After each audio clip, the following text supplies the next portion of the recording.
Hey.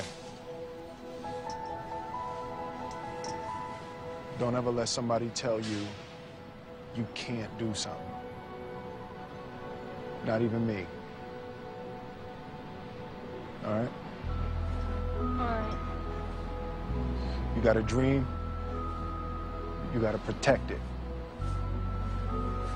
People can't do something themselves. They want to tell you you can't do it.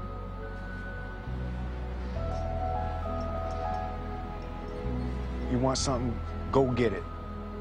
Period.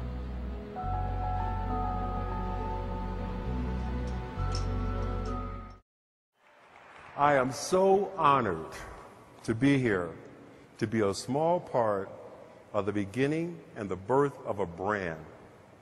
You guys have no idea how big this thing could be. The president of the studio runs out to meet me and he says, "Wow, Chris, man, wow, you look good. What are you doing? Are you working out? Man, you look great." And I say to him, "Well, you look good too. You look great. What are you doing?" And he says, "Let me show you what I'm doing."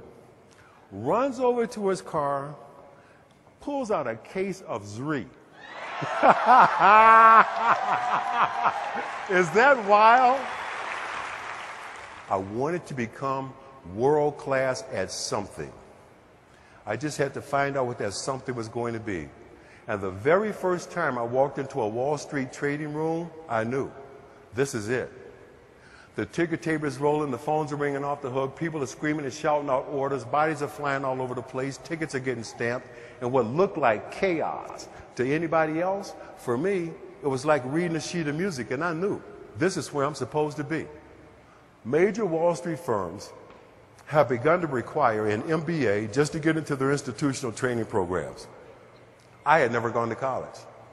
Didn't mean I wasn't smart, didn't mean I wasn't bright, I just didn't have a college degree. But I kept coming back. I interviewed for a year. I started spending a lot of time with this guy in his office in downtown San Francisco, learning what a stockbroker does, when I was supposed to be 40 miles away selling scientific equipment. But I kept making them 200 calls, and every day for a year, this little old man came to see this gorgeous female broker who sat next to me. Was none of my business. I sit there making my 200 calls. I got on a blue suit and a gray suit. This guy watched me for a year. And one day he comes over to me and says, "What are you doing here? You don't belong here. Here's my card. Come see me." Again, I thought it was a client coming to see his broker. Wrong. That little old man, turns out, was the managing general partner for Bear Stearns in San Francisco, and he was coming to see his girlfriend.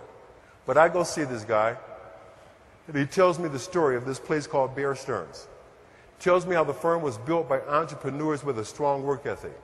And he says to me, "If you come over here, I will make you a star." In preparation for this meeting, I'm real clear.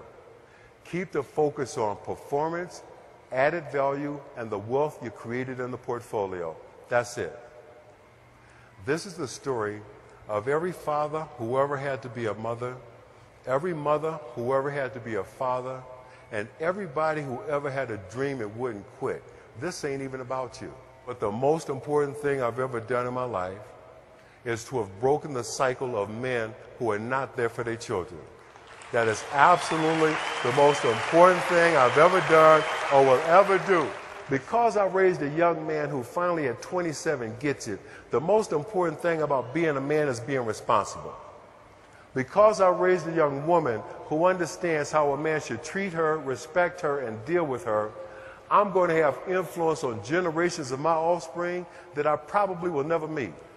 But because I broke that cycle here, that's going to be my ultimate contribution, not just to my family, my community, our country, but the world. Thank you, Zrii, for having me here. It's been an absolute blast. Thank you, my man. Thank you. God bless you. Thank you so much.